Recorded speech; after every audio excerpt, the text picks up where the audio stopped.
Hi there, my name is Aaliyah Dallas, and I am making a video on psychopathy to kind of share with you guys the neurological condition that is involved when someone has experienced the state of mind of psychopathy rather than the moral failing that media portrays it. Now, when the term psychopathy is mentioned, most people envision a violent crime or a manipulated violent crime, perhaps even a serial killer that popular media has portrayed it to be. You'll see it on movies, TV shows, popular documentaries. And then the media has sensationalized psychopathy to the point that it's often equated with evil or malevolence. However, I am here to share with you guys that psychopathy is not merely bad people that do bad things. And keep watching to learn more. First, I want to say that psychopathy is a serious state of mind marked by neurological, emotional, and behavioral traits that set it apart from moral transgressions. In recent years, neuroscience has shed light on brain structures and functions that contribute to these psychopathic traits, offering us a more compassionate and understanding, specifically evidence-based understanding on this condition. So, what is psychopathy, you might ask? When I first heard psychopathy, I unintentionally related to psychopath. When we heard psychopath, society has really narrowed it down on the true meaning of what a psychopath is. So when I heard psychopathy, I was like, oh, related to a psychopath. However, psychopath is a disorder, and learning psychopathy, it is a state of mind. As I learned more about psychopathy, I learned it is characterized by a distinct set of traits such as superficial charm, a lack of empathy, manipulativeness, impulsivity, shallow affect.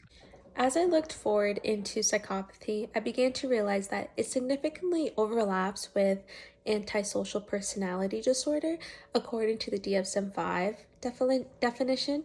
The DSM-5 is also the Diagnostic Statistical Manual Mental Disorder.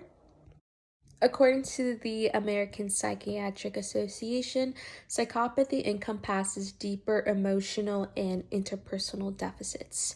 Dr. Robert Hare, one of the most leading experts in this field, developed the Psychopathy Checklist, which was revised by a PSLR, also known as a diagnostic tool for us to assess the presence and severity of the psychological effects and psychopathic traits. This was conducted in 2003 by Dr. Hare. The concept of being hardwired differently is not simply a metaphor. In the case of psychopathy, there are measurable neurological differences in the brains of individuals that experience this condition.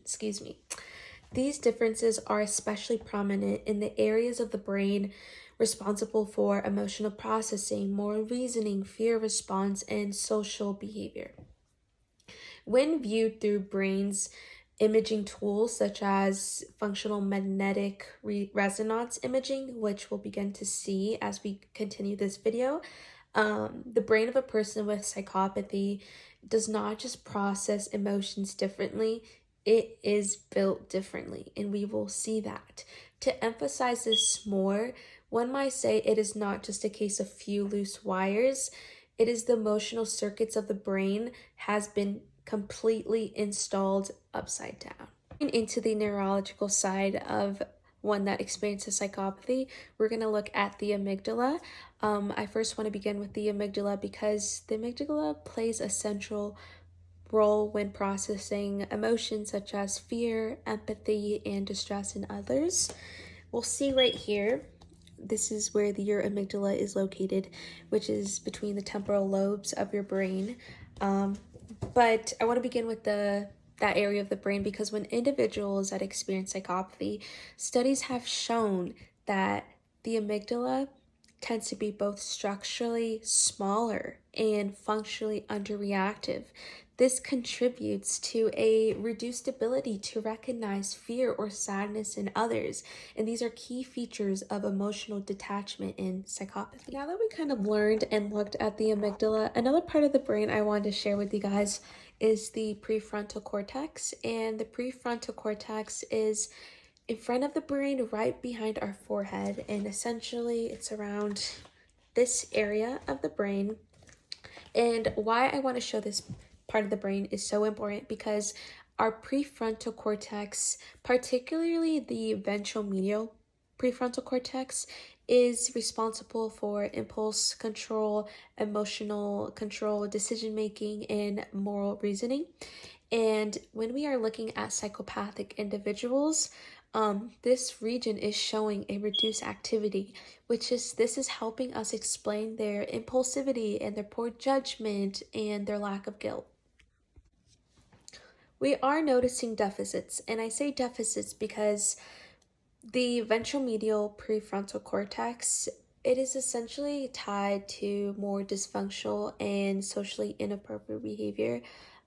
Essentially, when this part of the brain is underreactive, it becomes difficult to weigh the consequences of their actions or feel any type of remorse for the harmful behavior. Going on to another part of the brain, I chose the temporal lobe. Specifically, we're going to talk about the sulcus and anterior temporal lobe cortex. But just to give you a real quick visual on where our temporal lobe is located in our brain, it is this area right here for credentials. I chose this area in particularly because the sulcus and anterior temporal lobe cortex is involved with social understanding and moral cognition. Now, overall, when we're looking at functional impairments in these regions that reduce the individual's ability to recognize any type of social cues or interpret social cues to understand the emotional states of others. There was a study conducted in 2013 by DeCidi and Skelly, and they found that individuals that scored high on psychopathy showed reduced activation in these areas, particularly when exposed to empathy scenarios. Now we're going to go to real world scenarios. A neuroscientist by Dr. Kent Keel has conducted extensive research on the brains of incarcerated individuals using a mobile MRI scanner in prisons. After scanning over 5,000 brains, he found consistent patterns of dysfunction in the paralimbic system, which connects the emotion and cognitive regions of the brain. One notable case, known as Mr. A, involved a highly intelligent inmate who scored high on the PCLR but expressed no remorse for his violent actions. He referred to other people as objects, not humans, and his fMRI scans revealed extreme inactivity in the amygdala. Even when he was shown violent or distressing images, cases like Mr. A provided us compelling real-world validation of the neurological, biological underpinnings of psychopathy. Before ending this video, I do want to share with you guys that psychopathy does have neurological foundations that leads to critical ethical questions. And the reason why I want to address this is because we did argue and have some discussions through Yellow Dig on the ethical sides of many cases. And one of them that had caught my attention and that I do want to address in this video is if people were hardwired differently and were scientifically proven that they feel less empathy, can they be held fully accountable for a crime they had committed? And while it is true that many psychopaths still make conscious decisions, that some never engage in criminal behavior, acknowledging the biological aspect raises questions about how society should respond. Or should we even focus solely on punishment? Or should we invest in rehabilitation and early intervention, which I'm totally for? But yes, and I do want to look into a case that Dr. Adrienne Rain in 2013 had looked into. She is a pioneer in neurocriminology, and she argues that recognizing psychopathy as a biological condition could help identify at-risk individuals earlier and provide more effective interventions. Rain maintains the brain differences do not eliminate responsibility, but they do call for a more nuanced approach to justice, one that considers treatment and prevention as seriously as punishment. As science advances, so must our social systems. Rather than painting individuals with psychopathic traits as inherently evil or beyond redemption, we must ask what kind of environments are we building, rather reinforce these traits or help prevent them from escalating. As science has advances, so must our social systems.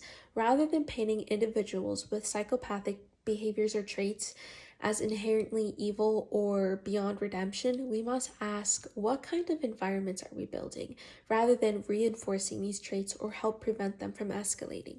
Now that I have shared the biological roots that are correlated to psychopathy, I do want to dive deep into the environmental factors that also play a powerful role, especially in childhood development. Researchers have long known that early trauma, neglect, and a lack of social bonding can exacerbate psychopathic tendencies. Rain in 2013. If we want to reduce the long-term harm caused by psychopathy and similar disorders, prevention and early intervention must become priorities. And I say this because one promising solution is to start with our schools and youth programs. Education systems is not just academic institutions, they are emotional and social ecosystems where empathy, belonging, and self-regulation can either be fostered or denied. Now, to share some ideas that I had brainstormed, I think that we should mandate participation in schools, if that's in sports, yearbook, mentor programs. These can give a child a sense of belonging, a sense of identity, and connection, feeling part of a group, and factors strongly associate with emotional resilience and pro-social behavior are correlated to doing these things, being in these groups with other kids, other people. Another thing we can do is educate our teachers, our counselors, police officers, even our own peers about the early signs and warnings that are shown to us about emotional detachment, and respond with support rather than punishment.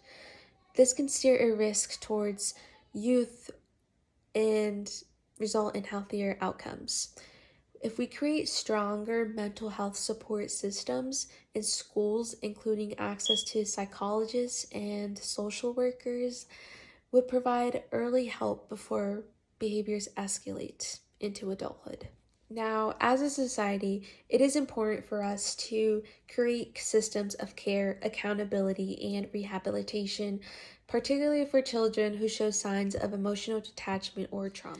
Now that we're concluding this video, I wanted to make this video specifically because I wanted to share with you guys that psychopathy doesn't mean it is a personal feeling. It is a feeling of nature and nurture, and that means both biology and society have both part and both play a shared responsibility, but can both play responsibility for change and support. Now that I've shared with you guys about the neurological and even the environmental factors of psychopathy, I do want to conclude this video and say that I made this video to share with you guys that psychopathy is not a personal failing. It's a failing of nature and nurture, and that means both biology and society has failed these patients that are experiencing psychopathy. They both play a part, but they can both play a part for support and change. So this is what I believe. If we shift our focus from punishment to prevention, we can build effective and more humane systems to help those that are dealing with psychopathy and eventually those that are dealing with any other type of personality disorder. If our systems such as schools, healthcare systems, judicial systems, if they are evolving and reflecting that emotion regulation and empathy can be taught, supported, and modeled, we will learn that these people are not monsters and that we need to stop fearing them. but rather they need our support, they need role models, and they need the health resources. Thank you for listening, and I hope next time when you hear psychopathy, you don't immediately think monsters. These individuals aren't born evil. No one is born evil. They're people shaped by complex biology and often painful experiences, and our systems didn't support them, it failed them. Thank you guys for watching. I appreciate your time that you took out just to watch my video, and I'm looking forward to seeing all your guys's.